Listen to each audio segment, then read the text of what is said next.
ഹരേ രാമ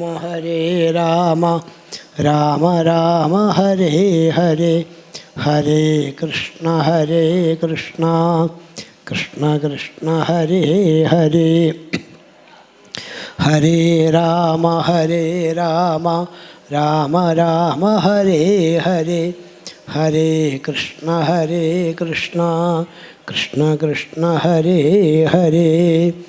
യോഗീന്ദ്രാണാം ത്വദംഗേഷ്വധികസുമധുരം മുക്തിഭാജാന്നിവാസോ ഭക്താനാം കാമവരിഷദ്യുതരുകിസലയന്നാഥ തേ പാദമൂലം നിത്യം ചിത്തസ്ഥിതം മേ പവനപുരപതേ കൃഷ്ണ കാരുണ്യസിന്ധോ ഹൃത്വാ നിശേഷതാപാൻ പ്രതിഷതു പരമാനന്ദസന്തോഹലക്ഷ്മീം. ശ്രീഗുരുവായൂരപ്പാ ശരണം, ശ്രീഗുരുവായൂരപ്പാ ശരണം, ശ്രീഗുരുവായൂരപ്പാ ശരണം.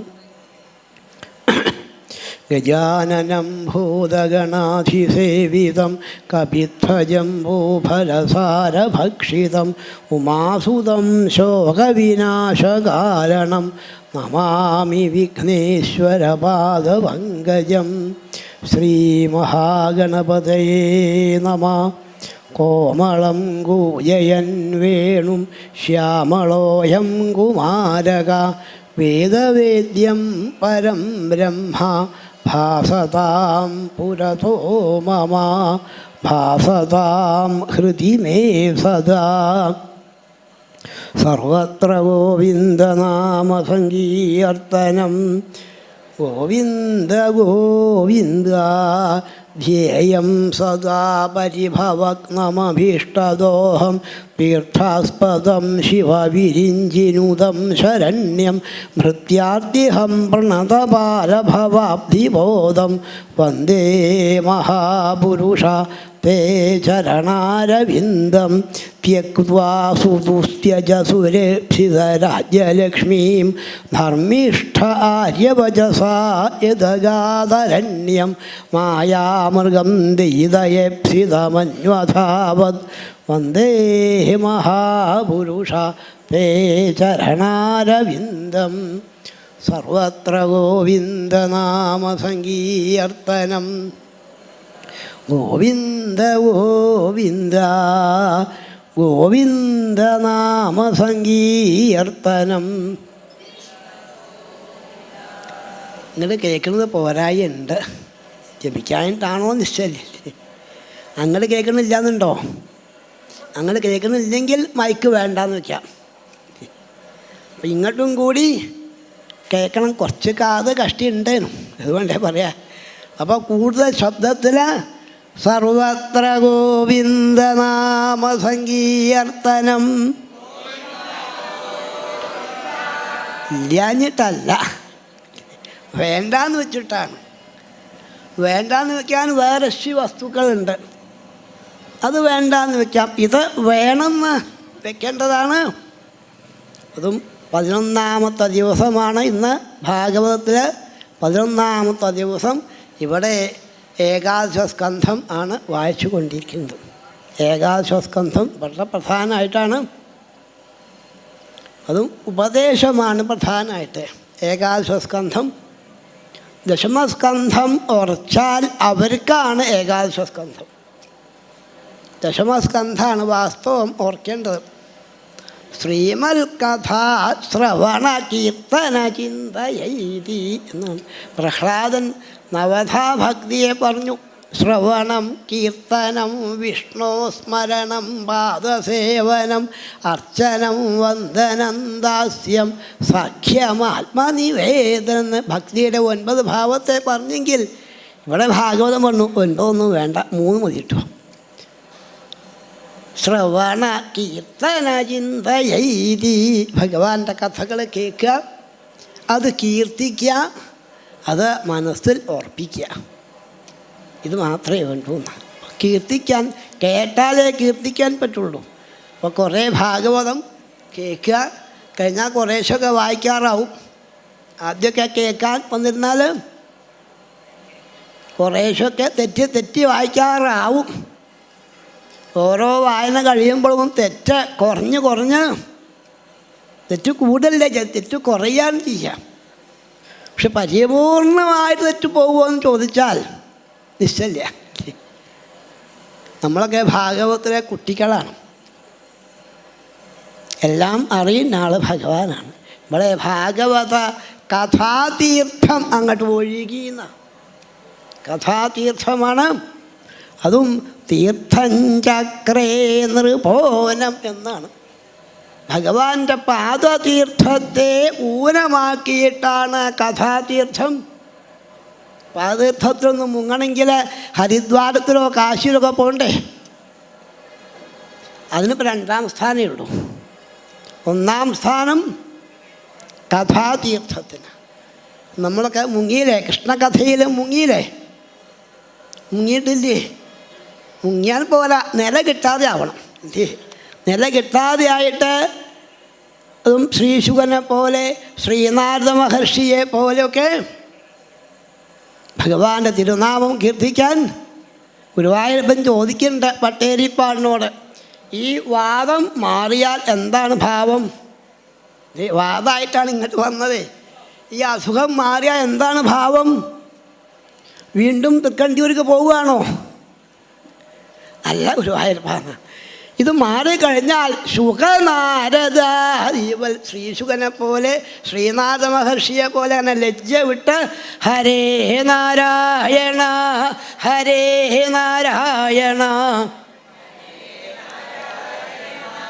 കുറേ കേട്ടാൽ തന്നെ നാമം ജപിക്കാൻ പറ്റുള്ളൂ. ഇതം ഭാഗവതം നാമപുരാണം ബ്രഹ്മസംഹിതം. നാമത്തിൻ്റെ പുരാണമാണ്, വേദത്തിന് തുല്യമാണ് ശ്രീമദ് ഭാഗവതം. ആ ഭാഗവത ദശമസ്കന്ധങ്ങൾ വർണ്ണിച്ച് വെച്ചിട്ടാണ് ഏകാദശം തുടങ്ങിയത്. ഇവിടെ ഏകാദശം മുക്തി എന്ന ലക്ഷണത്തെ കാണിക്കുകയാണ്.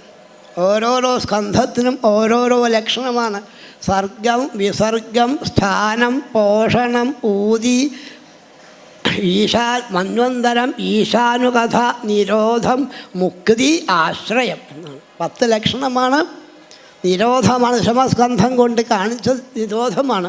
വിഷയത്തിലേക്ക് പോകുന്ന മനസ്സിനെ തടയാൻ പറ്റിയതാണ്. എങ്ങോട്ടേക്കും മനസ്സിന് പോവല്ലേ വേണ്ടു, അത് കൃഷ്ണകഥയ്ക്ക് ആക്കിക്കൊള്ളുന്ന. അത് സാധിച്ചാൽ അവർക്കാണ് മുക്തി എന്ന ലക്ഷണം ഉപദേശം. മുക്തിരഹിത്വന്യഥാരൂപം സ്വരൂപേണ വ്യവസ്ഥിതി. അന്യഥാരൂപത്തിൽ നിന്നും സ്വരൂപത്തിക്ക് വരലാണ്. അവനവൻ ആരാണ് എന്ന് ബോധ്യാവലാണ്. ഇപ്പം നമ്മൾക്കൊക്കെ മേൽവിലാസമുണ്ട് ഇല്ലേ? ആരാൻ ചോദിച്ചാൽ പറയും പുല്ലൂർമണ്ണ രാമൻ നമ്പൂതിരിന്ന്. ഇതാണോ വാസ്തവം? ഞാൻ അത് ശരീരത്തിന് മേൽവിലാസമല്ലേ? ഞാൻ ആരാൻ ചോദിച്ചാൽ ഈശ്വരനാണെന്ന് പറയാറാവണം ഇല്ലേ? മറ്റതൊക്കെ മാറ്റിക്കഴിഞ്ഞാൽ 24 തത്വങ്ങളെ കൊണ്ടാണ് ബ്രഹ്മാണ്ടത്തെ ഭഗവാൻ സൃഷ്ടിച്ചത്. അത് ചൈതന്യം ഇല്ലാത്തത് കൊണ്ടാണ് 25ാമത്തെ തത്വമാവുന്ന ഈശ്വരൻ പ്രവേശിച്ചപ്പോഴാണ് കണ്ണിന് കാണാനും കാതിന് കേൾക്കാനൊക്കെ സാധിച്ച്. ഈ ശിവൻ ഇതൊന്നും പോയി കഴിഞ്ഞാൽ ഇത് ശവമായി മാറിയില്ലേ? അപ്പം ആ ശിവനെ ഉൾക്കൊള്ളാൻ സാധിക്കലാണ് ഏകാദശസ്കന്ധം. ഇവിടെ ഒന്ന് ധരിക്കേണ്ടത് ആദ്യം തന്നെ ഉണ്ടായതിന് മുഴുവൻ നാശം ഉണ്ട്, ഉള്ളതിന് മാത്രം നാശം ഇല്ല. ഉണ്ടായതൊക്കെ നശിക്കുന്ന ഉറപ്പാണ്. ഇത് മാത്രമേ അറിയേണ്ടതുള്ളൂ എന്ന് ദ്വിതീയ സ്കന്ധം വർണ്ണിച്ചിട്ടുണ്ട്. ഏതാവതേവ ജിജ്ഞാസ്യം തത്വജിജ്ഞാസുനാത്മന. അറിയേണ്ടത് ഈശ്വരനെയാണ് അറിയേണ്ടത്. ഏതാവതേവ, ഇത് മാത്രം മതി. ഉണ്ടായതിന് മുഴുവൻ നാശമുണ്ട്, ഉള്ളതിന് മാത്രം നാശം ഇല്ല. അപ്പം ആ ഉള്ള വസ്തുവിനെ ഉൾക്കൊള്ളാൻ സാധിക്കണം. ഇവിടെ ഇത്രയും വിശാലമായ ഭഗവാന്റെ വംശം പോലും നശിച്ചെങ്കിൽ നമ്മളുടെ കഥ പറയാനുണ്ടോ? ഇത്രയും വിശാലമായിട്ടുള്ള ഭഗവാന്റെ വംശം പോലും നശിച്ചെങ്കിൽ, അതും ഋഷീശ്വരന്മാർ ഭഗവാനെ കണ്ട് വരുമ്പോഴാണ് ഭഗവത് പുത്രന്മാർക്ക് അവരൊന്ന് പരിഹസിക്കാൻ തോന്നി. സ്വതവേ ഭഗവത് പുത്രന്മാരൊക്കെ ഭഗവാനെ പോലത്തെ ആൾക്കാരാണ്. സർവതോനവമപ്പിതു എന്നാണ്. അവർക്കൊന്നും ബ്രാഹ്മണാതിക്രമം തോന്നില്ല. എന്തുകൊണ്ട് വന്നു എന്ന് ചോദിച്ചാൽ ഭഗവാന് തോന്നിയെന്ന മഹാഭാരത യുദ്ധം കൊണ്ട് ഭൂമിയുടെ ഭാരം തീർക്കുക ഭഗവാൻ ഉദ്ദേശം. ഭൂമി തൻ ഭാരം കളവതിനായിട്ടു ഭൂമിയിൽ വന്നു പിറന്ന കൃഷ്ണഹരി എന്നാണ്. ഭാരം തീർക്കണം. മഹാഭാരത യുദ്ധം കൊണ്ട് കുറേയൊക്കെ ഭാരം തീർന്നെങ്കിലും ഭഗവാൻ തോന്നി ഇപ്പം ഭാരം തീർന്നിട്ടൊന്നുമില്ല. തൻ്റെ വംശം ഭൂമിക്ക് ഭാരമായിട്ട്, അതും ഭഗവാന്റെ ഓരോരോ പുത്രനും നാഗായുധബലാന്വിത 10,000 മതിച്ച ആനയുടെ ശക്തിയാണ്. ഏതെങ്കിലും ഒരാൾ അഹങ്കാരിയായാൽ നാശമാണെന്നറിയാവുന്ന ഭഗവാൻ തൻ്റെ വംശത്തിന് ബ്രാഹ്മണ ശാപം വാങ്ങിക്കൊടുത്തു. ബ്രാഹ്മണാതിക്രമൊന്നും കുട്ടികൾക്ക് തോന്നില്ല. ഈ ഭഗവാനെ കണ്ടുവരുന്ന ഋഷീശ്വരന്മാരോടാണ് അവർ ചോദിച്ചത്. അതും ഭഗവത് പുത്രനായ സാമ്പനെ സ്ത്രീവേഷം കെട്ടിട്ടുന്ന നല്ല സൗന്ദര്യമുള്ള ആളാണ്. സ്ത്രീ സൗന്ദര്യമാണെന്ന് മാത്രം. സാമ്പൻ ആരാ? വാസ്തവം സുബ്രഹ്മണ്യസ്വാമിയുടെ അവതാരമാണ്. അങ്ങനെ തോന്നുമെന്ന് ചോദിച്ചാൽ ഈശ്വരൻ്റെ ഇച്ഛ എന്താണോ അതേ സംഭവിക്കുള്ളൂ. ഭഗവാന്റെ ഇച്ഛ എന്ന ഭാവത്തിൽ സാമ്പനെ സ്ത്രീവേഷം കെട്ടിച്ചിട്ടാണ് ഋഷീശ്വരന്മാർ ചോദിച്ചു. അതും വിനീതവല്ലവലേശം വിനയം ഇല്ലാതെ കണ്ട് വിനയം അഭിനയിച്ചുകൊണ്ടാണ്, ഹേ ഋഷീശ്വരന്മാരെ, നിങ്ങൾക്കൊക്കെ ത്രികാലജ്ഞാനല്ലേ? കഴിഞ്ഞു പോയതും അറിയാം, ഇപ്പം നടക്കുന്നതും അറിയാം, വരാൻ പോണതും ഒക്കെ അറിയുന്ന ആൾക്കാരാണ്. ഋഷീശ്വരനും എല്ലാം അറിയുന്ന ആൾക്കാരാണ്. ഇവിടെ ഈ പെൺകുട്ടി ഗർഭിണിയാണ്. ഏതാണ്ട് ഗർഭം പൂർണ്ണമായിട്ടുണ്ട്. പ്രസോഷ്യന്തി പുത്രകാമാ കിം സ്വിൽ സഞ്ജനീശ്വരി. ഉണ്ണി ഉണ്ടാവണമെന്ന് മോഹമുണ്ട്. എന്താ ഉണ്ടാവുക? ഋഷീശ്വരന്മാരൊക്കെ അറിയുന്ന ആൾക്കാരല്ലേ. അവരൊന്നാണ് കണ്ണടച്ചു. എന്താ ഗുരുവായൂരപ്പ ഇവർക്ക് ഇങ്ങനെ തോന്നുന്നത്? വാസ്തവം ഭഗവാനെ പോലത്തെ ആൾക്കാരാണ്. സർവതോനവമപ്പിതൂന. അതും സാമ്പൻ സുബ്രഹ്മണ്യസ്വാമിയുടെ അവതാരം. ഇങ്ങനെ തോന്നാൻ വഹിക്കുമെന്ന് ചോദിച്ചാൽ ഭഗവാൻ പറഞ്ഞു എൻ്റെ ഇച്ഛയാണ്. ഭഗവാന്റെ ഇച്ഛപ്രകാരം ബ്രാഹ്മണരെ പറഞ്ഞു, ഇത് ഉണ്ണിയും കുട്ടിയൊന്നും അല്ല കേട്ടോ, ഉണ്ടാവുന്നത് മുസലം കുലനാശനം എന്നാണ്. എന്താന്ന് ചോദിച്ചാൽ മലയാളത്തിൽ പറയുന്നത് അവർ സംസ്കൃതത്തിൽ പറഞ്ഞു എന്നുള്ളൂ. എന്താന്ന് ചോദിച്ചാൽ ഒലക്കാണെന്ന് അവരൊന്നും കൂടി പറഞ്ഞു. ഇതുകൊണ്ട് നിങ്ങളുടെ വംശം നശിക്കട്ടെ പറഞ്ഞു പോവുകയും ചെയ്തു. അവർ പോയപ്പോഴാണ് സാമ്പന വേദന വന്നു. കുറേ മുണ്ടൊക്കെ കെട്ടി വെച്ചതാണ്. ഇതൊക്കെ മാറ്റിയപ്പോഴാണ് ഒരു ഇരുമ്പിൻ്റെ കഷ്ണം താഴത്തേക്ക് വീണു. അവർ സത്യം പറയാന്നല്ല, ബ്രാഹ്മണർ പറയണ വാക്ക് സത്യമാക്കുക എന്നാണ് ഭഗവാന്റെ നിയമം. സത്യം പറയല്ല, അവരെന്താണോ പറയണത് അത് സത്യമാണ്. ഒരു ഇരുമ്പിൻ്റെ കഷ്ണം ഭൂമിക്ക് വീണു. ഭൂസ്പരിശം ഏറ്റപ്പം കൊടിമരം പോലെ വലുതായി. യാദവന്മാരൊക്കെ കൂടി ഇത് താങ്ങി പിടിച്ചു എന്നാണ്. താങ്ങി പിടിച്ച് മുത്തച്ഛൻ്റെ അടുത്താണ് എത്തിച്ചത്. ഉഗ്രസേന മഹാരാജാവിൻ്റെ അടുത്താണ്. പക്ഷേ അബദ്ധം പറ്റിയെന്നാണ് പറഞ്ഞത്. ഉഗ്രസേനൻ ചോദിച്ചു, ഇത് ഭഗവാൻ അറിഞ്ഞിട്ടുണ്ടോ? ഇല്ല. എന്നാ പറയണ്ടെന്നാ. ഭഗവാൻ അഭിഷേകം കഴിക്കുമ്പോൾ പറഞ്ഞതാ മുത്തച്ഛനോട്, മയി ഭൃത്യ ഉപാസീനെ. മുത്തച്ഛ എന്ത് കാര്യം വരുമ്പോഴും എന്നോട് ചോദിച്ചേ ചെയ്യാവൂന്ന് പറഞ്ഞതാ. ഇവിടെ നശിക്കാൻ ആയിക്കഴിഞ്ഞാൽ ഒന്നും നല്ലതൊന്നും തോന്നില്ല. വിനാശകാലേ വിപരീത ബുദ്ധി. പിന്നെ നല്ലതൊന്നും തോന്നില്ല, ഭഗവാന്റെ വാക്കൊന്നും അവിടെ തോന്നിയില്ല. ഇത് പൊടിച്ച് കലക്കിക്കോളൂന്നാ. ഇരുമ്പ് പണിക്കാരെ വിളിച്ച് ഇത് കൊണ്ടുപോയിട്ട് പ്രഭാതീർത്ഥത്തിൻ്റെ തടുത്ത് വെച്ച് ഇതൊക്കെ പൊടിച്ച് കലക്കിയെന്നാണ്. അതൊക്കെ സമുദ്രത്തേക്ക് വലിച്ചെറിഞ്ഞു. തിരമാലയിൽ കൂടി കരയിലേക്ക് എത്തിയതൊക്കെ ഇതൊക്കെ മുളച്ചു വന്നു. ഇരുമ്പ് തരികൾ മുളയ്ക്കുമോ? ബ്രാഹ്മണ ശാപം പൊടിച്ച് കലക്കിയാൽ പോണതാണോ ബ്രാഹ്മണ ശാപം? ഇതൊക്കെ മുളച്ചു വന്നു. ഒരു കഷ്ണം പൊടിക്കാൻ പറ്റിയില്ല, അത് വെള്ളത്തേക്ക് വലിച്ചെറിഞ്ഞു. അതൊരു മത്സ്യം വിഴുങ്ങി. മത്സ്യത്തെ മുക്കുവന്മാർ പിടിച്ച് അവർ ഭക്ഷണം പാകം ചെയ്യാൻ വേണ്ടി കീറി നോക്കിയപ്പോഴാണ് ഈ ഇരുമ്പിൻ്റെ കഷ്ണം കണ്ടത്. അത് ജര എന്നുള്ള കാട്ടാളന് കൊടുത്തു. അവൻ്റെ അമ്പിൻ്റെ മുനയായിട്ടാണ് ഇത് വെച്ചതെന്ന്. ഇതാണ് ശ്രീകൃഷ്ണപാദത്തേക്ക് വരാൻ പോണത്. ഭഗവാൻ ജ്ഞാത സർവാർത്ഥ ഈശ്വരോപി തദന്യഥ കർത്തുന്നൈക്ഷൽ വിപ്രശാപം കാലരൂപ്യന്വാമോദത എന്ന് ഭാഗവതം. ഈശ്വരനാ ഭഗവാൻ. ഈശ്വരൻ എന്ന് വെച്ചാൽ കർത്തും അകർത്തും അന്യഥാകർത്തും ശക്ത ഈശ്വര. ഒന്ന് ചെയ്യാനും അത് മാറ്റാനും അത് വേറൊന്നാക്കാനും കഴിവുള്ള ആളാണ് ശ്രീകൃഷ്ണ ഭഗവാൻ. എന്നിട്ടും ഭഗവാൻ അനുമോദിച്ചു. നന്നായി ബ്രാഹ്മണരെ നിങ്ങളുടെ പ്രവൃത്തി അനുമോദിക്കുകയാണ്. നശിക്കാൻ വേണ്ട കാര്യമൊക്കെ ഭഗവാൻ നേരാക്കി വെച്ചു പറയും. ഉഗ്രസേനൻ തനിക്ക് വിഷമായിപ്പത്തേ ആരാ പറ്റിച്ചത്?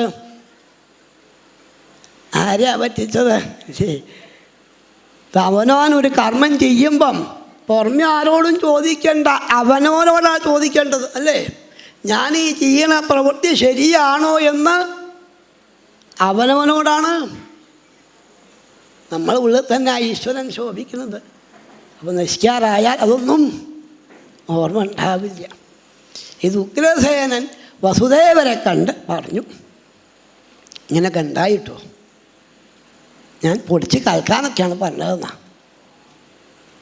വസുദേവർക്കും തോന്നി വാസ്തവം. ഭഗവാൻ അറിഞ്ഞിട്ടുണ്ടോ? ഇല്ല. എന്നാൽ പറയണ്ട. ഭഗവാൻ അവതാരം കഴിഞ്ഞപ്പോൾ ഭഗവാൻ പറഞ്ഞതാണ്, യുവാം പുത്രഭാവേന ബ്രഹ്മഭാവേന ചാസ്വകൃൽ എന്ന്. ഈശ്വരനായിട്ടോ പുത്രനായിട്ടോ കണ്ടോളൂ എന്നുള്ളത് പുത്രഭാവം മാത്രമായി. ഈശ്വരഭാവം പോയി. അടുത്ത് കൃഷ്ണനുണ്ടാവുകൊണ്ട് അത്യത്ഭുതമായ കർമ്മങ്ങൾ ഭഗവാൻ ചെയ്തിട്ടും വസുദേവർക്ക് പോലും ശ്രീകൃഷ്ണനെ മനസ്സിലാക്കാൻ പറ്റിയില്ലെങ്കിൽ നമുക്ക് മനസ്സിലാക്കാൻ പറ്റുമോ? ഒപ്പമുണ്ടായിട്ട് പോലും വസുദേവർക്ക് പോലും പറ്റിയില്ല. ഇങ്ങനെ ഇരിക്കുകയാണ്. വിഷമായി. ഇപ്പം ഈ വിഷമത്തിൻ്റെ പേരെന്താന്ന് ചോദിച്ചാൽ വിചിത്രവ്യസനം എന്ന ഒരു പ്രത്യേക ദുഃഖം. കാരണം സമ്പത്തില്ലാഞ്ഞിട്ടല്ല, കുടുംബത്തിലെ ആൾക്കാരില്ലാഞ്ഞിട്ടല്ല, ഇത് മനസ്സിനാ വിഷമം ബാധിച്ചതേ. അവിടേക്ക് ആ നാരദ മഹർഷി കയറി വന്നു. നാരദ മഹർഷിയോടാ ചോദിച്ചു, എന്നാൽ കൃഷ്ണനോട് ചോദിച്ചാൽ പോരെ? ഭഗവാൻ ചോദിച്ചാൽ പോരെ? അത് ചോദിക്കാൻ തോന്നിയില്ല അല്ലേ? അടുത്തുള്ളതിൻ്റെ വില എന്താണെന്ന്, ഈശ്വരൻ പുത്രനായിട്ട് വന്നിട്ടും ഈശ്വരൻ്റെ മഹിമ എന്താണെന്ന് അറിഞ്ഞിട്ടില്ല. നാരദ മഹർഷിയോടാണ് പറഞ്ഞത്, ഹേ മഹർഷി, അങ്ങയുടെ യാത്രയുടെ ഉദ്ദേശം ഭഗവൻ ഭവതോ യാത്ര സ്വസ്ഥയേ സർവദേഹിനാം. അങ്ങയുടെ യാത്ര തന്നെ എല്ലാവർക്കും നന്മയെ കൊടുക്കാനാണ്. ഏതൊരാൾക്കും ഈശ്വരൻ്റെ മഹിമയെ പറഞ്ഞു കൊടുക്കുകയാണ് നാരദ മഹർഷി. സകല കുശലപാത്രം ബ്രഹ്മപുത്രം നതാസ്മി. സകല കുശലപാത്രനാണ്. ഇവിടെ വിഷമമാണ് വന്നത്. എന്താണ് ചെയ്യേണ്ടത് മഹർഷി പറയുന്ന? അതും കുടുംബത്തിലേക്ക് ബ്രാഹ്മണ ശാപമാണ്. ഭഗവാൻ മൃഗമോക്ഷത്തിൽ പറഞ്ഞത് ആ കുട്ടികളോട്, ബ്രാഹ്മണാതിക്രമം പറ്റരുത്, ശ്രദ്ധിക്കണം എന്നാണ്. അത് പറ്റിക്കഴിഞ്ഞാൽ എന്നോട് പറഞ്ഞിട്ടും കാര്യമില്ല എന്ന് ഭഗവാൻ അവിടെ പറഞ്ഞതാണ്. കാളകൂടം പോലും ഒരു വിഷമല്ല എന്നാണ് ഭഗവാൻ പറഞ്ഞത്. കാളകൂടെ വിഷം കഴിച്ചാൽ വിഷം കഴിച്ചാലേ മരിച്ചുള്ളൂ അല്ലേ? ഇവിടെ ബ്രാഹ്മണ വിഷം ഏറ്റാൽ കുലം സമൂലം ദഹതിന, വംശം മുഴുവൻ നശിക്കുന്ന ആ ശാപമാണ് കുടുംബത്തിലേക്ക് വന്നത്. എന്താ ചെയ്യേണ്ടതെന്ന് ചോദിച്ചപ്പോഴാണ് നാരദ മഹർഷി പറഞ്ഞു, അതെല്ലാം പറയാം, മനസ്സിലാക്കാൻ പറയാം. കാരണം ഭഗവാന് ചോദിച്ചാൽ മതി. താൻ തൻ്റെ സംശയമൊക്കെ തീർക്കാൻ ഭഗവാനോടാണ് ചോദിക്കുന്നത് നാരദ മഹർഷി. വസുദേവരാണെങ്കിൽ ഇപ്പം നാരദ മഹർഷിയോടാണ് ചോദിക്കുന്നത്. എങ്കിലും പറയാമെന്നാണ്. പണ്ട് നടന്നൊരു കഥയെ ഞാൻ പറഞ്ഞു തരാം. ഞാൻ പറയാമെന്നല്ല, അത്രാപ്യുദാഹരന്തീമം ഇതിഹാസം പുരാതനം എന്നാണ് ഞാൻ പറയാമെന്ന് അവർ പറയാറില്ല. പണ്ട് നടന്നൊരു കഥ. അതും വിദേഹ മഹാരാജാവിൻ്റെ കൊട്ടാരത്തിലേക്ക് നവയോഗികൾ കയറി ചെന്നു എന്നാണ്. നവയോഗികൾ ആരാന്ന് പഞ്ചമസ്കന്ധത്തിൽ വന്നിട്ടുണ്ട്. ഋഷഭദേവൻ്റെ പുത്രന്മാരാണ്.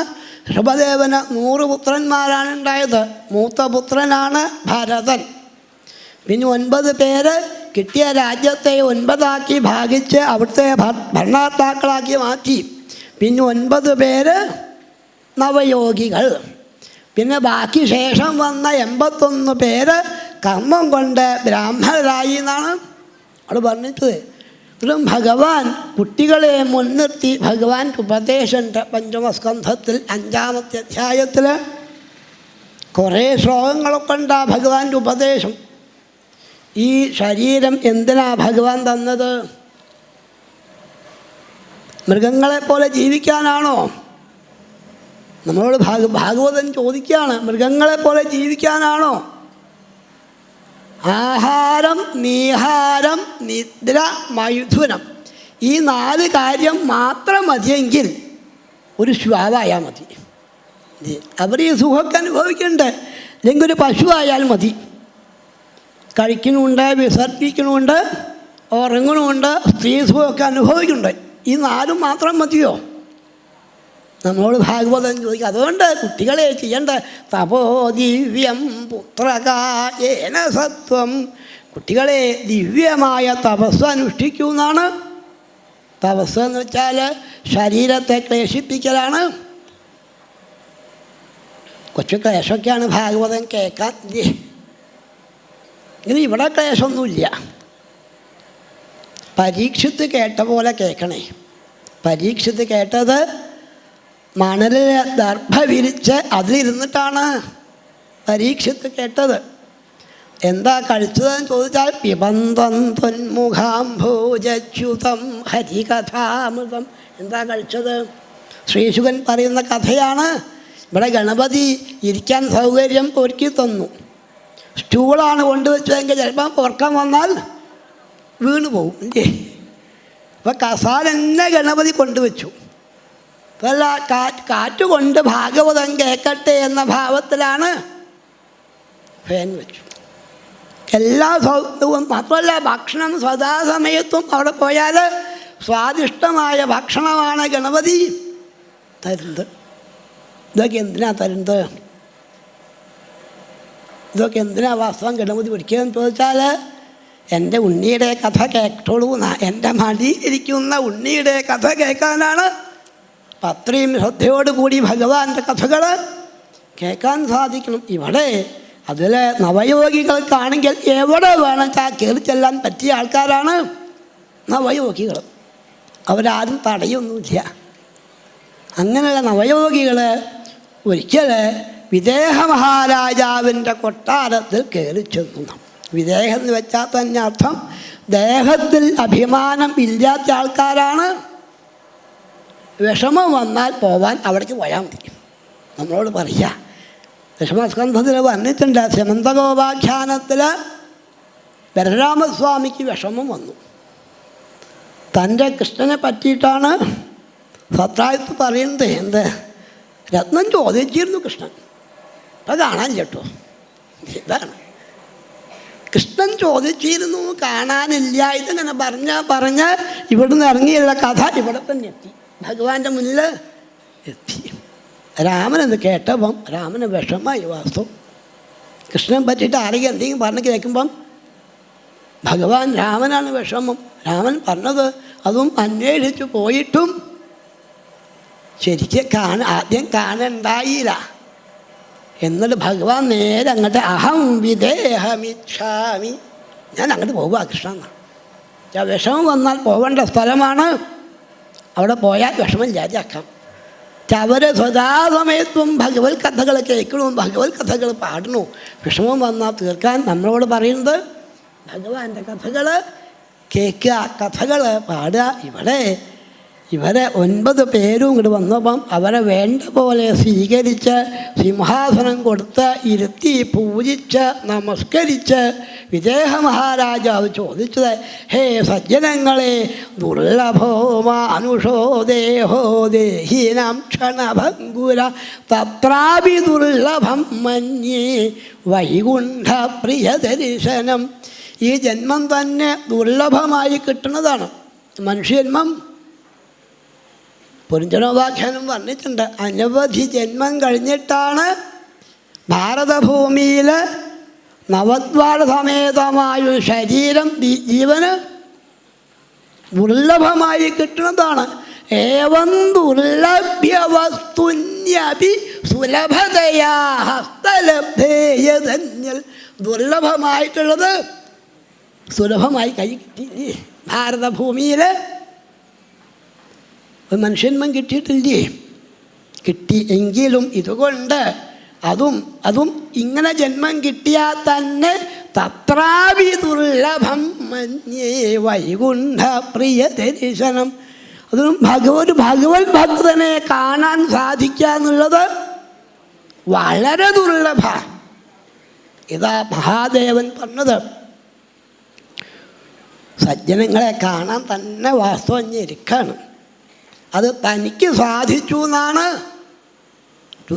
രുദ്രഗീതം തുടങ്ങിയതിന് മുമ്പേ മഹാദേവൻ പറയുന്നുണ്ട്. സ്വധർമ്മനിഷ്ഠ ശതജന്മാൽ, സ്വധർമ്മം തെറ്റുകൂടാതെ കണ്ടൊരു 100 ജന്മം അനുഷ്ഠിച്ചാൽ എന്താ കിട്ടുക? ബ്രഹ്മദേവൻ്റെ ഭക്തന്മാരെ കാണാമെന്നാണ്. പിന്നെയും കുറേ ജന്മം ചെയ്താൽ എൻ്റെ ഭക്തന്മാരെ കാണാം. എന്നാലും ഗുരുവായൂരപ്പൻ്റെ ഭക്തന്മാരെ കാണാൻ പറ്റില്ല, അതെനിക്ക് സാധിച്ചു എന്നാണ് മഹാദേവൻ വർണ്ണിക്കുന്നത്. പ്രജയസുക്കളോട് പറയുന്നത് അവർ ഭക്തന്മാരായിട്ടില്ല. ഇത് ഭഗവാൻ പറഞ്ഞു ഭക്തന്മാരായി. അപ്പം വളരെ ഞെരുക്കമാണ് സജ്ജനങ്ങളെ കാണുക. അങ്ങനെ കണ്ടു കഴിഞ്ഞാൽ ഇവിടെ നന്മയ്ക്ക് എന്താ ചെയ്യേണ്ടത്? അത് ആത്യന്തികം ക്ഷേമം പൃച്ഛാമോ ഭവതോ നഖ. അതും സംബോധന തന്നെ അനഘ എന്നാണ്. ലവലേശം പാപം ബാധിക്കാത്ത ആൾക്കാരാണ് സജ്ജനങ്ങൾ. ആത്യന്തികമായ ക്ഷേമത്തിന് എന്താണ് ചെയ്യേണ്ടത് എന്ന് ചോദിച്ചു. ആദ്യത്തെ ആള് കവിയാണ് മറുപടി പറയുന്നത്. ക്ഷേമത്തിന് തടസ്സം എന്താണോ അതില്ലാതാക്കിയാൽ ക്ഷേമമായി. അതുകൊണ്ട് ഇവിടെ തന്നെ ക്ഷേമമൊക്കെ ഉണ്ട്, പക്ഷെ ആ തടസ്സം അങ്ങോട്ട് മാറ്റി വേണ്ടു. എന്താ തടസ്സം എന്ന് ചോദിച്ചാൽ ഏതൊരാൾക്കും ഉള്ള വസ്തുവാണ് ഭയം. ഈ ഭയം ഇല്ലാതെ ആവണം. നമുക്കൊക്കെ ഭയമില്ലേ? എനിക്ക് ആരെയും ഭയമില്ല എന്ന് പറയാറുണ്ട്. ഭയപ്പെട്ടിട്ടാണ്. ഭയമില്ല എന്ന് പറയുന്നത് ഭയത്തായിട്ടാണ്, അധികം ഭയമായിട്ടാണ്. ഈ ഭയം ഇല്ലാതെ ആവണം. ഈ ഭയം ഇല്ലാതെ ആവണമെങ്കിൽ നമ്മൾ ആരെടുത്ത് പോയിട്ടും കാര്യമില്ല, അവരൊക്കെ ഭയമുള്ള ആൾക്കാരാണ്. അപ്പം ഭയമില്ലാത്ത അടുത്തേക്ക് പോകണ്ടേ? ഭയമില്ലാത്ത എവിടെയാണെന്ന് ചോദിച്ചാൽ ശ്രീകൃഷ്ണത്വൽപദോപാസനം അഭയതമം. അഭയെന്ന് പറഞ്ഞാൽ പോരാ, അഭയതരെന്ന് പറഞ്ഞാൽ പോരാ, അഭയതമമായ സ്ഥലമാണ് ശ്രീകൃഷ്ണപാദം. മന്യേകുതശ്ചിത് ഭയമച്യുതസ്യ പാദാംബുജോപാസനമത്ര നിത്യം ഉദ്വിഗ്നബുദ്ധേര സ്വതാത്മഭാവാൽ വിശ്വാത്മനായത്ര നിവർത്തതേ ഭീയ. ഈ ഭീയാണ് പോകണം. ഭീ പോകണമെങ്കിൽ ഭയമില്ലാത്തേക്ക് പോകണം. ശ്രീകൃഷ്ണപാദത്തിലേക്കാണ് ഇതൊക്കെ കാവ്യത്തിൽ വന്നിട്ടാണ് ഭഗവാൻ തന്നെ. മദ്ഭയാദ്വാദിവാദോയം സൂര്യസ്തപതി മദ്ഭയാൽ വർഷതീന്ദ്രോ ദഹത്യഗ്നി മൃത്യുശരതി മദ്ഭയാമി. അങ്ങനെ ചെയ്യാൻ പറ്റുമോ? ചെയ്യണതൊക്കെ ഭഗവാന് സമർപ്പിക്കാൻ പറ്റുമോ? അങ്ങനെ നാരായണ സമർപ്പിക്കണമെങ്കിൽ നാരായണൻ ആരാണെന്ന് അറിയണ്ടേ? പോണ ആളെ പേര് നാരായണ. അതാ നാരായണ പിടിച്ചോട് കൊണ്ടാൽ പറ്റുമോ? ചെയ്യേണ്ടത് മുഴുവൻ നാരായണ സമർപ്പിക്കണമെങ്കിൽ നാരായണൻ ആരാണെന്ന് അറിയണം. അതിന് അത്രയും അധ്യായങ്ങൾ വർണ്ണിച്ചത് ശ്രീനാരായണൻ്റെ മഹിമയാണ്. അതാണ് ഇരുന്ന് കേൾക്കാനാ ഭാഗവതം പറഞ്ഞത്. ശൃണ്വൻ സുഭദ്രാണി രഥാംഗപാണേ ജന്മാനി കർമാണി ജയാനി ലോകേ ഗീതാനി നാമാനി തദർത്ഥകാനി ഗായൻ വിലജ്യോ വിചരേത് അസംഗ. ഇതാണ് ഭാഗവത ധർമ്മം. ഭഗവാന്റെ കഥകൾ, അതും രഥാംഗപാണിയുടെ സുഭദ്രങ്ങളാകുന്ന കഥകളെ ശൃണ്വൻ കേൾക്കുക. ആദ്യം ഭഗവാന്റെ കഥകൾ ഇരുന്നാണ് കേൾക്കുക. കഴിഞ്ഞ് കുറേ കേട്ടാൽ കുറേശ്ശൊക്കെ ഭാഗവതം വായിക്കാനും പറ്റും. കുറേ കേട്ടാലേ കുറച്ചൊക്കെ ഭാഗവതം വായിക്കാൻ. മറ്റേ ആദ്യം തന്നെ ആചാര്യനാവരുത് അല്ലേ? ആദ്യം തന്നെ ഇപ്പം അതാണ് ചിന്ത. വായിക്കാൻ അറിയാത്ത ആളാണ്, അങ്ങനെ ആവരുത്. കുറേ കേൾക്കണം. ഇങ്ങനെ പല ആചാര്യന്മാരൊപ്പം നടന്ന് അവരിങ്ങനെ ശരിയായില്ലാന്ന് ഇങ്ങനെ പല പ്രാവശ്യം ശകാരം കേട്ട് അവരെ മുന്നൊക്കെ തിരുത്തി വരണം അല്ലേ? സജ്ജനങ്ങളൊപ്പം പോയിട്ട് ശരിയായില്ല ശരിക്കും വായിക്കുമെന്ന് പറഞ്ഞ് വീണ്ടും അവരിങ്ങനെ പറഞ്ഞ് അവർ പറയുന്ന വാക്ക് സ്നേഹത്തോടു കൂടിയ പല ആചാര്യന്മാരും പറയാറ്, നേരെ വായിച്ചോളൂ കേട്ടോ, തെറ്റണ്ട, അപ്പം അത് നേരെയാക്കി വായിച്ചോളൂ എന്ന് പറഞ്ഞ് സ്നേഹത്തോടു കൂടി പറയുമ്പോൾ അത് തന്നെ കേട്ട് കുറേ ഭാഗവതം വായിച്ചു കഴിഞ്ഞാൽ ഇടയ്ക്കൊക്കെ ഭഗവാന്റെ നാമവും ജപിക്കാൻ. അതൊക്കെ സർവത്ര ഗോവിന്ദനാമ സങ്കീർത്തനം എന്ന് പറഞ്ഞാൽ ഇവിടുന്ന് തന്നെ പറയണം ഗോവിന്ദ ഗോവിന്ദ. ശ്രോതാക്കളെ മുഖത്തൊന്നും പറയാറാവണം സർവത്ര ഗോവിന്ദനാമ സങ്കീർത്തനം. അങ്ങനെ ലജ്ജ വിട്ട് നാമം ജപിക്കാറാവണം എന്നാണ്. ഗീതാനി നാമാനി തദർത്ഥകാനി, അർത്ഥം അറിഞ്ഞ നാമം ജപിക്കുക. അത് ലജ്ജ വിട്ട് കീർത്തിക്കാൻ. നാമം ജപിക്കാനല്ല പറഞ്ഞത്. ഗായൻ വിലജ്ജോ വിചരേതസംഖ്യ, പാടാനാ പറഞ്ഞത്. നാമം പാടാനാണ്. പഠന്തോ നാവാനി പ്രമദഭരസിന്ധൗ നിപതിതാന. നാമം പഠിക്കുകയാണ് വേണ്ടത്. അങ്ങനെ ലജ്ജ അങ്ങനെ വിട്ട് ശ്രീഹരിയുടെ നാമങ്ങൾ കീർത്തിക്കാറാവണം. പ്രഥമ സ്കന്ധം തുടങ്ങിയതാണ് ഇത് വാസ്തവം. അവിടെ ശൂദ്രബാലനായിരിക്കെ ആ നാരദമഹർഷിയാവുന്ന ഉണ്ണി കഥത്രപ പഠൻ ലജ്ജ അങ്ങനെ വിട്ട് ശ്രീഹരിയുടെ നാമം ജപിച്ച് ഭഗവാനിലെത്തിയ കഥയാണ്. അപ്പം ലജ്ജ വിട്ട് നാമം ജപിക്കാറാവണം. ഇങ്ങനെ ഓരോരോ പ്രാവശ്യവും നാമം ജപിക്കുമ്പോഴും ഭക്തി ഉണ്ടാവുന്നുണ്ട്, ജ്ഞാനം ഉണ്ടാവുന്നുണ്ട്, വൈരാഗ്യം ഉണ്ടാവുന്നുണ്ട്. എത്ര നാമം ജപിക്കണം? ഓരോ പ്രാവശ്യം ഭാഗവതം കേൾക്കുമ്പോഴും ഭക്തി ഉണ്ടാവുന്നുണ്ട്, ജ്ഞാനം ഉണ്ടാവുന്നുണ്ട്, വൈരാഗ്യം ഉണ്ടാവുന്നുണ്ട്. എത്ര പ്രാവശ്യം വേണം നിശ്ചയിക്കാൻ ഭഗവാനാണ്. ഓരോ ഉരുള ഊണ് കഴിക്കുമ്പോഴും വിശപ്പ് മാറുന്നുണ്ട്, മനസ്സിന് സുഖമാവുന്നുണ്ട്, ശരീരത്തിന് പുഷ്ടി ഉണ്ടാവുന്നുണ്ട്. എത്ര ഉരുള ഊണ് കഴിക്കണം? ചിലർക്ക് 4 ഉരുള മതിയാവും, ചിലർക്ക് 40 ഉരുള. ആദ്യം നെയ്യും പരിപ്പായിട്ടാണ്. നോക്കാം. പിന്നെയാണ് കാളൻ വരുന്നത്. അതും ആവാം. പിന്നെ സാമ്പാറും ഉണ്ട്, കളയാൻ പറ്റുമോ? അതൊന്ന് വയ്യാണ്ടേ. ഇതാ രസവും പാപ്പടവും വരുന്നുണ്ട്. എന്നാൽ ചോറ് വമ്പിക്കോളൂ. പിന്നെയും വിളമ്പായി. ഇത് കഴിഞ്ഞാൽ പായസവും കഴിഞ്ഞാൽ തൈരാണ് പിന്നെ വരുന്നതേ. ചോറ് വേണ്ട അറിയാൻ പറ്റുമോ? ഓ അടിക്കോളൂ. അങ്ങനെ ഓരോ ഉരുള ഊണ് കഴിക്കുമ്പോഴും ധ്രുവന് 6 മാസമേ വേണ്ടി വന്നുള്ളൂ, പരീക്ഷത്തിന് ഒരാഴ്ചയേ വേണ്ടി വന്നുള്ളൂ. നമ്മൾക്ക് എത്രയാണ് വേണ്ടത് നിശ്ചയിക്കാൻ ഭഗവാനാണ്. അപ്പോൾ ഓരോ പ്രാവശ്യം ഭാഗവതം കേൾക്കുമ്പോഴും, ഓരോ പ്രാവശ്യം ഭാഗവതം വായിക്കുമ്പോഴും, ഓരോ പ്രാവശ്യം നാമം ജപിക്കുമ്പോഴും ഭക്തി ഉണ്ടാവുന്നുണ്ട്, ജ്ഞാനുണ്ടാവുന്നുണ്ട്, വൈരാഗ്യം ഉണ്ടാവുന്നുണ്ട്. അപ്പം ഉത്തമ ഭക്തൻ്റെ അവസ്ഥയെ ചോദിച്ചു. ശരിയായ ഭക്തൻ ആരാണ്? ഇവിടെ പറഞ്ഞത് തന്നെ തെറ്റായ ഭക്തനില്ല എന്നാദ്യം. ഭക്തിയിൽ മോശക്കാർ ഇല്ല. എങ്കിലും നമ്മൾ എവിടെ എത്തി എന്നാണ് ചിന്തിക്കേണ്ടത്, മറ്റുള്ള ആൾക്കാരല്ല. അവനവൻ ഏതിലെത്തി, ഇവിടുന്ന് കയറാൻ പറ്റുമോ നോക്കുക വേണ്ടത്. അതും പ്രധാനമായിട്ട് ഭാഗവതോത്തമൻ്റെ അവസ്ഥ. ഉത്തമ ഭാഗവതൻ, മധ്യമ ഭാഗവതൻ, പ്രാകൃത ഭാഗവതൻ, അധമനില്ല. ഉത്തമനായുള്ള ഭാഗവതൻ്റെ അവസ്ഥ എല്ലാത്തിലും ശ്രീഹരിയെ കാണുന്ന ആളാണ്. സർവഭൂതേഷു പശ്യേൽ ഭഗവൽ ഭാവമാത്മന, എല്ലാത്തിലും ഭഗവാനെ കാണുന്ന ആൾക്കാരാണ് ഉത്തമനായ ഭക്തൻ. മധ്യമൻ നല്ല ഭക്തനാണെങ്കിലും ഈശ്വരേ തദധീനേഷു ബാലിഷേഷു ദ്വിഷൽസു ച പ്രേമമൈത്രീ കൃപോപേക്ഷ യ കരോതി സമധ്യമ. മധ്യമനായ ഭക്തൻ നല്ലവണ്ണം ഈശ്വരനെ സേവിക്കും, വേദം ചൊല്ലും, ഭാഗവതം വായിക്കും ഒക്കെ ചെയ്യും, ഭംഗിയായിട്ട് ഭഗവാനെ പൂജിക്കുകയൊക്കെ ചെയ്യും.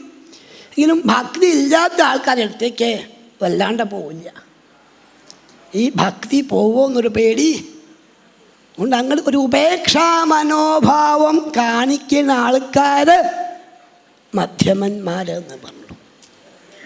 പ്രാകൃത ഭക്തൻ്റെ അവസ്ഥ ഭഗവാനെ ഭക്തിയോട് കൂടി പൂജിക്കുകയോ ചെയ്യും, ഭാഗവതം നന്നായി വായിക്കുകയോ ചെയ്യും. ഇവിടുന്ന് ഇറങ്ങിക്കഴിഞ്ഞാൽ പിന്നെന്താ വെച്ചാലാവാലോ, ഇറങ്ങി കഴിഞ്ഞാൽ അതും ഭാഗവത അർച്ചായാമേവ ഹരയേ പൂജായ ശ്രദ്ധയേഹതേ ബദ്ധയേഹതേ തദ്ഭക്തേഷു ചാന്യേഷു സഭക്ത പ്രാകൃത സ്മൃത. പ്രാകൃത ഭക്തൻ്റെ അവസ്ഥയാണ്. ശ്രീകോവിൽ അടച്ചു കഴിഞ്ഞാൽ പിന്നെന്താ ചെയ്യാലോ? ശ്രീകോവിലുള്ളത് മാത്രമേ ഭഗവാനുള്ളൂ. എല്ലാത്തിനും നിറഞ്ഞ ആളാ ഭഗവാൻ. അത് കാണാനുള്ള കണ്ണ് നമുക്കില്ലാത്തത് കൊണ്ട് വിഗ്രഹത്തിലെങ്കിലും ഗുരുവായൂരപ്പനെ കാണൂന്ന, മറ്റൊരിക്കലും ഇല്ലാഞ്ഞിട്ടല്ല. അപ്പം വിഗ്രഹത്തിൽ മാത്രം കണ്ടാൽ, ശ്രീകോവിലടച്ചാൽ, ഒരിക്കൽ പോയപ്പോൾ കണ്ടതാണ്. വലിയൊരു മഹാക്ഷേത്രത്തിൽ സപ്താഹത്തിന് പോയപ്പോഴാണ്, അതും 6-ാം ദിവസം വൈകുന്നേരം മേശാന്തി ശ്രീകോവിൽ പൂട്ടിയിട്ട് പോയപ്പോഴാണ് കമ്മിറ്റിക്കാരൊക്കെ ആ മണ്ഡപത്തിൽ കയറി നിന്ന് അലങ്കരിക്കുകയാണ്. അമ്പല കമ്മിറ്റിക്കാർ അതും ഷർട്ടൊക്കെ ഇട്ടിട്ടാണ്. നമസ്കാര മണ്ഡപം എന്നാണ് പറയാറ്. ഭഗവാന്റെ മുന്നിലുള്ള മണ്ഡപത്തിനെ പറയാറ് തന്നെ നമസ്കരിക്കാനുള്ള മണ്ഡപമാണ്. മേശാന്തിയോ തന്ത്രിയോ അല്ലെങ്കിൽ ബ്രാഹ്മണരാരെങ്കിലും വന്നാൽ നമസ്കരിക്കുന്ന സ്ഥലമാണ്. അതിൻ്റെ മുകളിലാണ് അലങ്കരിക്കാൻ വേണ്ടിയിട്ട്. എന്തുകൊണ്ട് ഇത് തോന്നിയെന്ന് ചോദിച്ചാൽ, ശ്രീകോവിൽ പൂട്ടിയില്ലേ, ഇനി ഭഗവാൻ കാണില്ലല്ലോ എന്നാണ് പ്രാകൃത ഭക്തൻ്റെ അവസ്ഥയാണ്.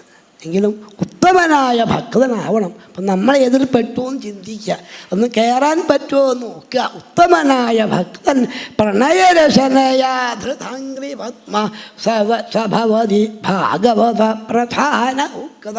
പ്രണയരശനയാ പ്രേമമാകുന്ന പാശം കൊണ്ട് ഹൃദയത്തിൽ ബന്ധിക്കുന്ന ആളാണ് ഉത്തമനായ ഭക്തൻ. ഇന്നലെ സുധാമാവിൻ്റെ കഥ പറഞ്ഞത്. ദാമം എന്ന് വെച്ചാൽ കയറ്, സുദാമം നല്ല കയറ്. ഭക്തിയാകുന്ന കയറ് കൊണ്ട് യശോദാദേവി ഭഗവാനെ ഉരലിൽ കെട്ടിയെങ്കിൽ സുദാമാവ് കെട്ടിയത് തൻ്റെ ഹൃദയത്തിലാണ്. അപ്പം ഭക്തിയാകുന്ന കയറ് കൊണ്ട് ഹൃദയത്തിൽ ബന്ധിക്കുന്ന ആളാണ് ഉത്തമനായ ഭക്തൻ എന്ന് കാണിച്ചു. അവിടെ മായയുടെ അവസ്ഥ എന്താണെന്ന് ചോദിച്ചു. മായാണിത് ബുദ്ധിമുട്ടൊക്കെ ഉണ്ടാക്കുന്നത്. ഇല്ലേ, എല്ലാവരിലും ഭഗവാന്റെ മായ ഉണ്ട്. മായയ്ക്ക് മൂന്നവസ്ഥ ഭാഗവതം പറഞ്ഞു. മായ ഉണ്ടാവണുണ്ട്. ഏഷാ മായ ഭഗവത സർഗസ്ഥിത്യന്തകാരിണി നാം. ഉണ്ടാവണുണ്ട്, നിലനിൽക്കണമുണ്ട്, ഇല്ലാതെയാവണമുണ്ട്. എങ്ങനെയാ ഉണ്ടാവണത്? അജ്ഞാനം കൊണ്ട് മായ ഉണ്ടായി, അജ്ഞാനം കൊണ്ട് മായ നിലനിന്നു. ജ്ഞാനം വന്നപ്പം മായ പോയി. ജ്ഞാനം സമ്പാദിക്കുകയാണ് വേണ്ടത്. അജ്ഞാനം കൊണ്ടാണ്. എന്താണ് മായ? യാ മാ സാ മായ. ഇല്ലാത്തത് എന്താണോ അതാണ്. ഇല്ലാത്തത് ഉണ്ടെന്ന് തോന്നുക, ഉള്ളത് ഇല്ലയെന്ന് തോന്നുക മായയുടെ വൈഭവമാണ്. ഉള്ള വസ്തുവിനെ മറിച്ച് ഇല്ലാത്ത വസ്തുവിനെ കാണിക്കലാണ്. ഉള്ള ഈശ്വരനെ മറിച്ച് ഇല്ലാത്ത പ്രപഞ്ചത്തെ കാണിക്കലാണ്. ഇതൊക്കെയാണ് ഉള്ളതെന്ന് ധരിച്ചു വാസ്തവം. ഉള്ളത് ഈശ്വരൻ മാത്രമേ. ഏതാവതേവ ജിജ്ഞാസ്യം. അറിയേണ്ടത് ഇത് മാത്രമേ ഉള്ളൂ. മായ കൊണ്ടാണ് ഇത് മനസ്സിലാവാതെ കണ്ട് പോണു. ഈ മായയെ മാറ്റണം. ഉദ്ധവൻ അടുത്ത അധ്യായത്തിൽ പറയാൻ പോണതാണ്. ഇപ്പോൾ വായിച്ച അധ്യായത്തിലാണ് ഈ മായ കൊണ്ട് എല്ലാവരും കുടുങ്ങിയെങ്കിൽ മായയെ തരണം ചെയ്യാൻ ഒരു ബുദ്ധിമുട്ടില്ല. എല്ലാവരും മായയ്ക്ക് കുടുങ്ങിയെങ്കിൽ മായയെ തരണം ചെയ്യാൻ ഭഗവാന്റെ കഥകൾ കേൾക്കുക, ഭഗവാന്റെ കഥകൾ പാടുക. തവ മായാം ജയേ മഹീന. മായയെ ജയിക്കാൻ ഭഗവാന്റെ കഥകൾ, ഭഗവാന്റെ കഥകൾ, ഭഗവാന്റെ നാമങ്ങൾ ഇവരെയൊന്നും മായ ബാധിക്കില്ല. അപ്പം മായ പോകണം. മായ പോകണമെങ്കിൽ നല്ലൊരു ഗുരുനാഥനെ ആശ്രയിക്കണം. അജ്ഞാനം കൊണ്ടായി മായ ഉണ്ടായത്.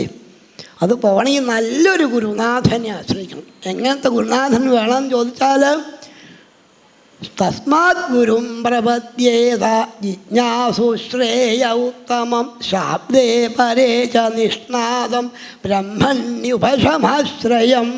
ശബ്ദബ്രഹ്മത്തിലും പരബ്രഹ്മത്തിലും ഒരുപോലെ വിശ്വാസമുള്ള ഗുരുനാഥനെ വേണം.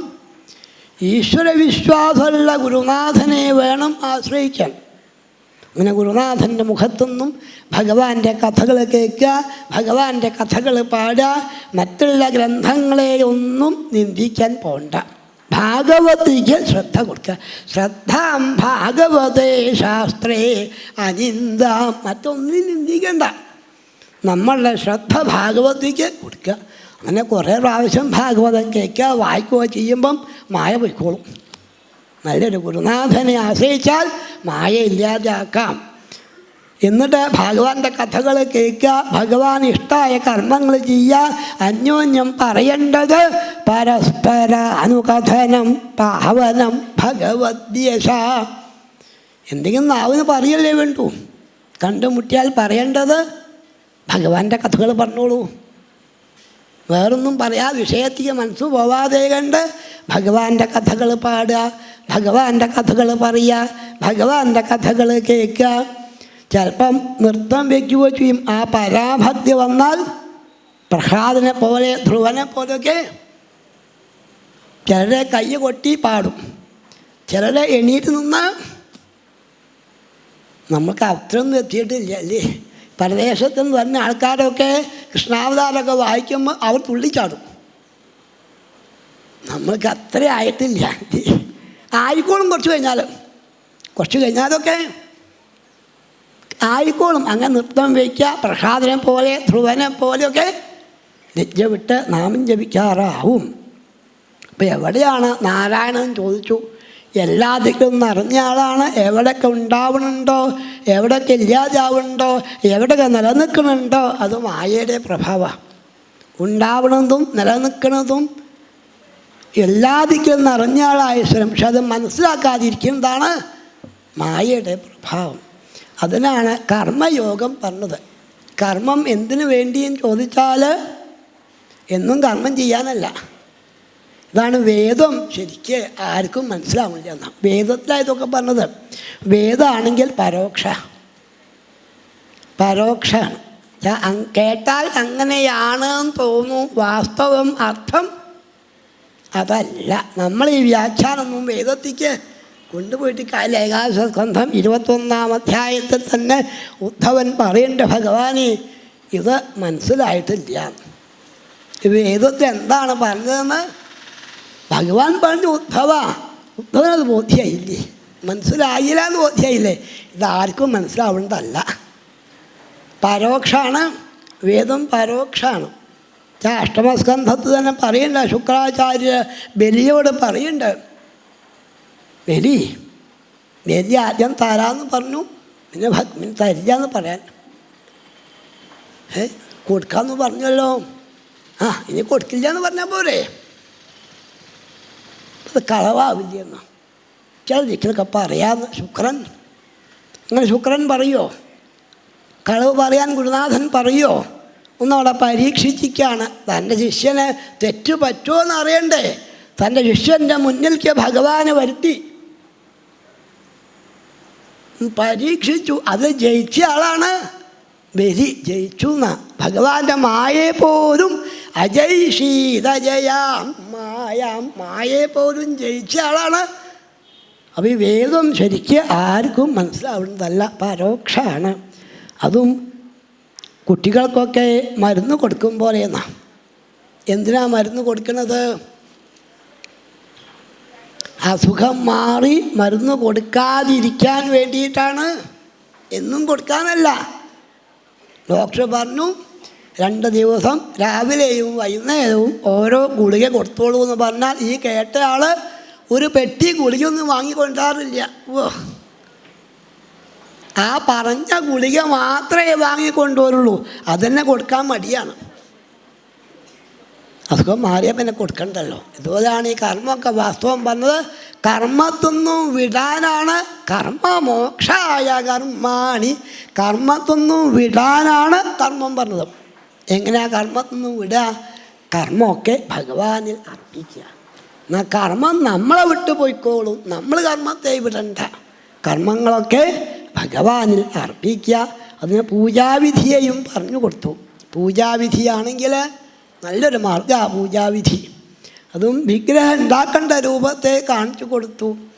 ഭഗവാന്റെ അവതാരങ്ങളെ സങ്കല്പിച്ചാണ് വിഗ്രഹങ്ങൾ ഉണ്ടാക്കുക. അതും പ്രധാനമായിട്ട് നരനാരായണ അവതാരം കാണിച്ചു തന്നു. നമ്മളുടെ പരദേവതയാണ് നരനാരായണമൂർത്തികൾ.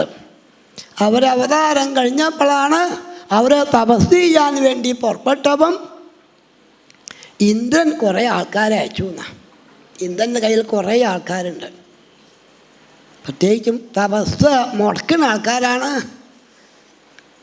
ഒരു വണ്ടി ആൾക്കാരായിട്ടാണ് ഇന്ദ്രൻ്റെ ഫലവേ. ഇവിടെ വന്ന് കുറേ നേരം ഇവിടെ വന്ന് ഋഷീശ്വരന്മാരെ മുന്നിൽ വന്ന് ആടി പാടി അവസാനം അവർ ഓടി. ഋഷീശ്വരന്മാർക്ക് കാമവും ഉണ്ടായില്ല, ക്രോധവും ഉണ്ടായില്ല. സ്വതവേ തപസ്വികൾക്ക് ഏതൊരു പെൺകുട്ടി നൃത്തം വെക്കുന്ന കേട്ടാൽ തപസ്സൊക്കെ കാമം ഉണ്ടായില്ല. ഇല്ലെങ്കിൽ ക്രോധം ഉണ്ടാവും. മുടക്കാൻ വന്നു ആ ദേഷ്യം വരും. ഇതതും ഉണ്ടായില്ല. കാമവും ഉണ്ടായില്ല, ക്രോധവും ഉണ്ടായില്ല. അവർ പോകുമ്പം ഭഗവാൻ വിളിച്ചു, ഇങ്ങോട്ട് വരുമെന്നാ. നിങ്ങൾ കുറേ നേരം ഇവിടെ ഒന്ന് നൃത്തം ആടിയില്ലേ, സമ്മാനം തരാമെന്ന് പറഞ്ഞ് നാരായണ മഹർഷി തൻ്റെ തൊടയിൽ അടിച്ച് കുറേ സ്ത്രീകളെ സൃഷ്ടിച്ചു. ഏറ്റവും സൗന്ദര്യം കുറഞ്ഞ സ്ത്രീയാണ് ഉർവശി. ഉർവശി അങ്ങടെ അയച്ചു എന്നാ. ഈ ഉർവശി സ്വർഗസുന്ദരിയായി മാറി. ഉർവശിക്ക് എങ്ങനെ സൗന്ദര്യം കിട്ടി?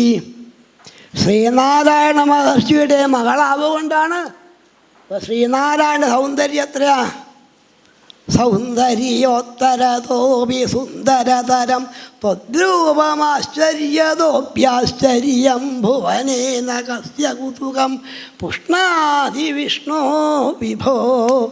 സൗന്ദര്യമുള്ള ആൾക്കാർ ഇവിടെ ഇല്ലാഞ്ഞിട്ടല്ല ഞങ്ങൾ ഭഗവാനെ സേവിക്കുന്നതെന്ന് ബോധ്യപ്പെടുത്തിയിട്ടാണ് ഉർവശിക്ക് അടച്ചു എന്നാണ്. ഇനി മറ്റുള്ള അവതാരങ്ങളെയും വർണ്ണിച്ചു വെച്ചു. ഇത്രയ്ക്ക് മാർഗ്ഗം ഉണ്ടായിട്ടും ഭഗവാനെ സേവിക്കാനുള്ള അവസ്ഥ എന്താണെന്ന് ചോദിച്ചു. അവർക്ക് ഊർധ്വഗതിയില്ല, അധോഗതിയാണെന്ന് ഭാഗവതം. പ്രധാനമായിട്ട് 4 വർണ്ണങ്ങൾ: ബ്രാഹ്മണർ, ക്ഷത്രിയര്, വൈശ്യര്, ശൂദ്രര്, 4 വർണ്ണം പ്രധാനമായിട്ട്. പിന്നെ ഉണ്ടായ വർണ്ണങ്ങളൊക്കെ അതൊന്നും ചെയ്യരുതാത്ത കർമ്മം ചെയ്തിട്ടാണ് പിന്നെ കുറേ വർണ്ണങ്ങൾ ഉണ്ടായത്. ഇതിൽ ബ്രാഹ്മണരും ക്ഷത്രിയരും വൈശ്യരും ഭഗവാന്റെ അടുത്തെത്തിയ ആൾക്കാരാണ്. അതുകൊണ്ട് ഭഗവാന്റെ അനുകമ്പ ഇവർക്ക് ഇല്ല. ബ്രാഹ്മണർക്കും ക്ഷത്രിയർക്കും വൈശ്യർക്കും ഭഗവാന്റെ അനുകമ്പ ഇല്ല. അതുള്ളത് വാസ്തവം. സ്ത്രീശൂദ്രാദയശ്ചൈവ തേനുകമ്പ്യ ഭവാദൃശാം. സ്ത്രീകൾക്കും ശൂദ്രന്മാർക്കുമാണ് അനുകമ്പ. ഈ ബ്രാഹ്മണരും ക്ഷത്രിയരും വൈശ്യരൊക്കെ വാസ്തവം അഹങ്കരിച്ചു പോകണമെന്നാണ്.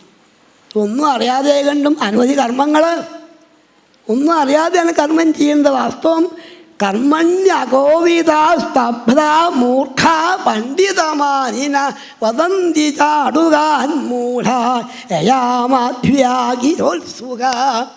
മധുരം ആസ്വദിക്കണമെന്ന് മോഹമുണ്ട്. ഇത് കഴിക്കുന്നതൊക്കെ കടുമാങ്ങയാണ്. കടുമാങ്ങയ്ക്ക് മധുരല്ലേ? കഴിച്ചിട്ടില്ലേ? മധുരം ആസ്വദിക്കണമെന്ന് മോഹമുണ്ടെങ്കിലും പറയണ പ്രവൃത്തിയൊക്കെ വേണ്ടാത്തതാണ്. ചെയ്യണ പ്രവൃത്തിയൊക്കെ വാസ്തവം ഒന്നും അറിയാതെ കണ്ട് യാഗം ചെയ്യാം, അല്ലെങ്കിൽ മാംസം കഴിക്കാം, മദ്യം കഴിക്കാം എന്നൊക്കെ പുതിയ വിധി ഉണ്ടാകുന്ന ഇവർക്കാണെങ്കിൽ പറയാനുള്ളത് എന്താ വാസ്തവം? കണ്ടുമുട്ടിയാൽ പറയാനുള്ളത് ഒന്നുകിൽ ഭക്ഷണത്തിൻ്റെ പ്രാധാന്യം, അല്ലെങ്കിൽ ദക്ഷിണയുടെ പ്രാധാന്യം, ഇങ്ങനെ ഓരോന്നും, അല്ലെങ്കിൽ സ്ത്രീ വിഷയം, ഇത് ഓരോന്നുമാണ് പറയാനുള്ളത് വാസ്തവം. ഇങ്ങനെ ഓരോന്നും പറഞ്ഞ് ഉള്ള സമയം മുഴുവൻ ഇവർ ഇതാണ്. പണ്ട് ഇല്ലങ്ങളിലൊക്കെ പത്തായപ്പര ഉണ്ടായിരുന്നു അല്ലേ? പത്തായപ്പര എന്ന് വെച്ചാൽ പുരുഷന്മാർ നിൽക്കുന്ന സ്ഥലമാണ്.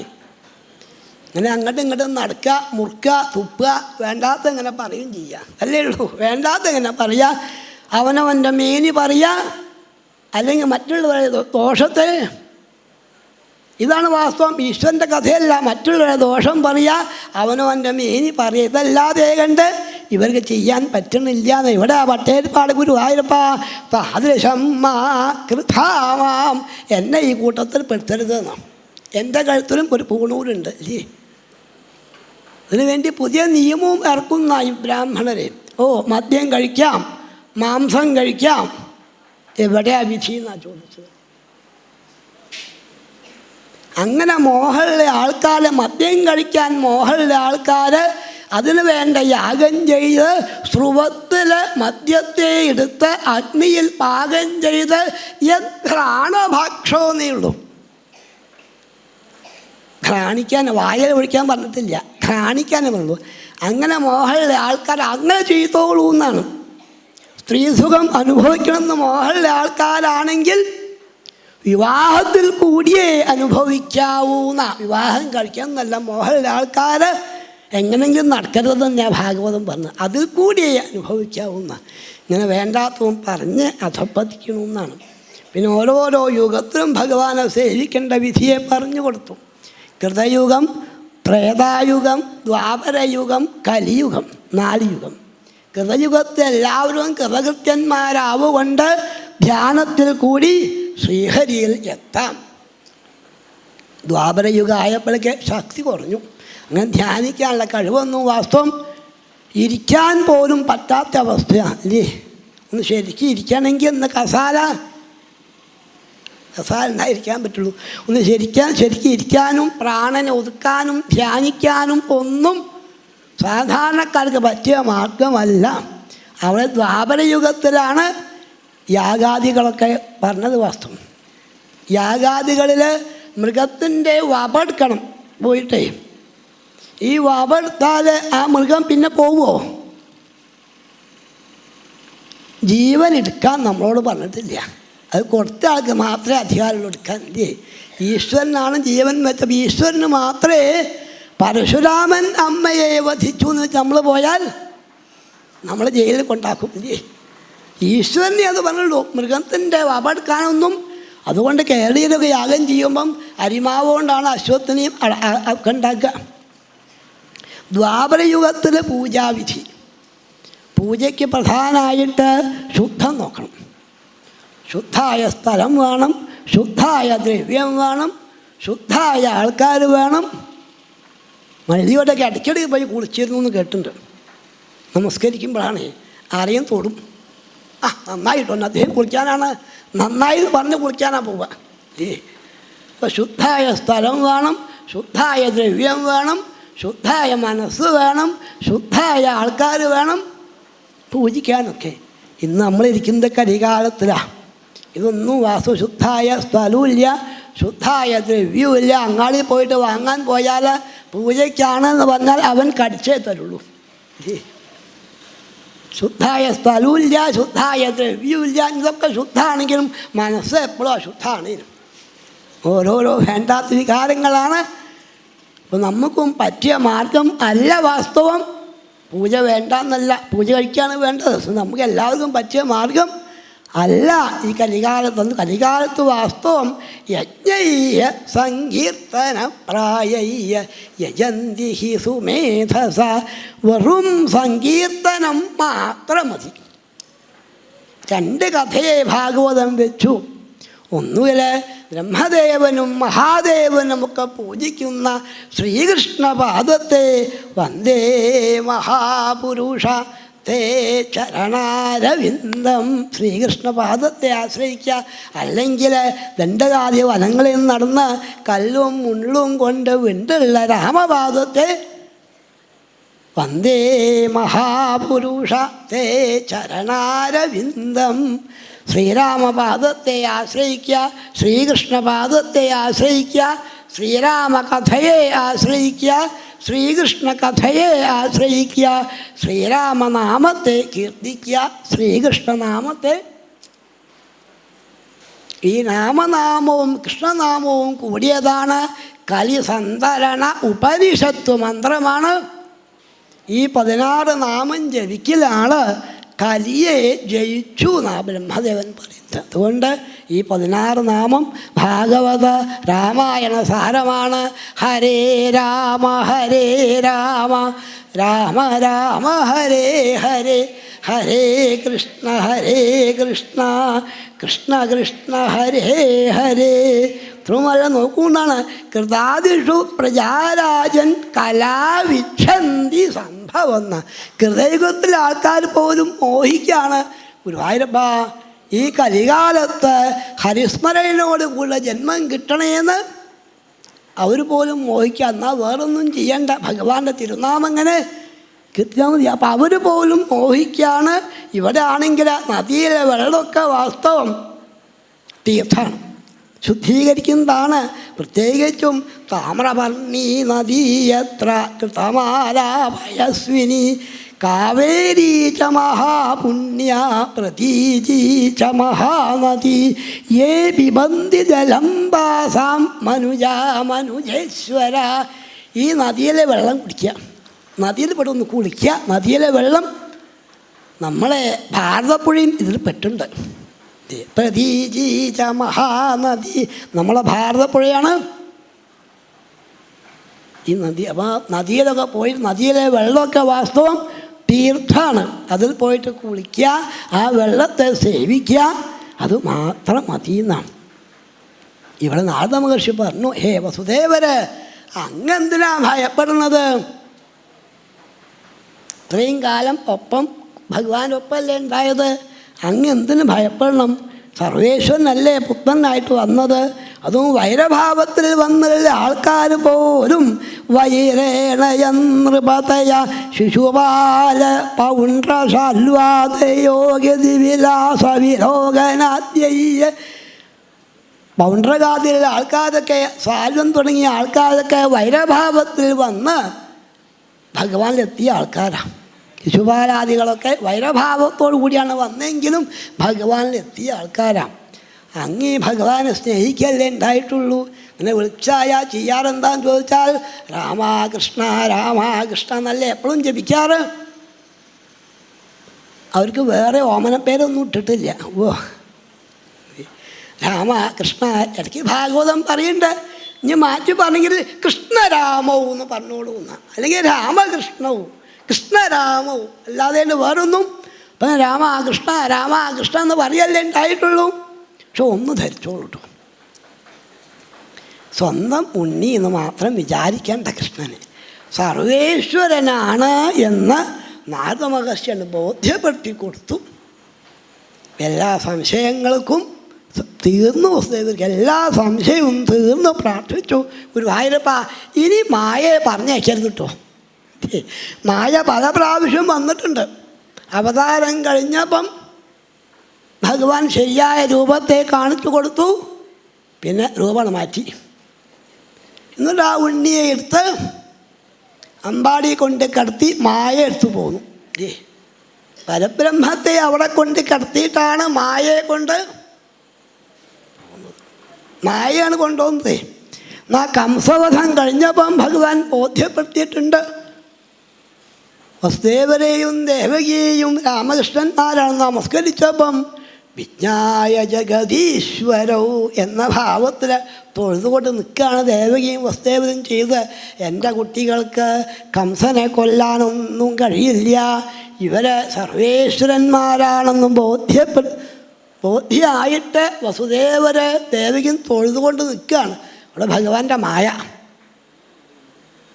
ഭഗവാൻ അമ്മയെ അച്ഛനന്മാരെ നോക്കാത്ത കുട്ടികൾ സ്വന്തം മാംസം കഴിക്കേണ്ട അവസ്ഥ വരും. ഭഗവാന്റെ മായ വരും. കാരണം ഈശ്വരഭാവം മറന്നു. പുത്രഭാവമായ രാമകൃഷ്ണന്മാരെ മടിയിൽ വയ്ക്കുകയാണ്. ഇവിടെ പ്രാർത്ഥിച്ചു, ഗുരുവായൂരപ്പ ഇനി മായ ഇങ്ങോട്ട് അയക്കരുത് കേട്ടോ, ഇനി മായ ഇങ്ങോട്ട് അയക്കരുത്. ബോധ്യായി ഭഗവാൻ ആരാണെന്ന് ബോധ്യായി കഴിഞ്ഞു.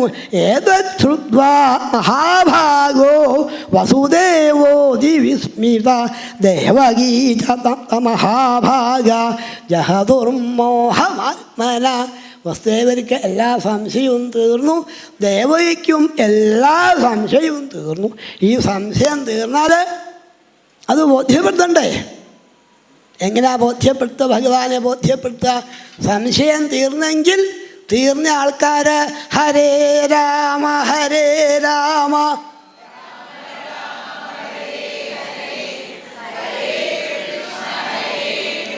പോരാ പോരാ, ശബ്ദം കേട്ട് ഉളുക്കുണ്ടോ?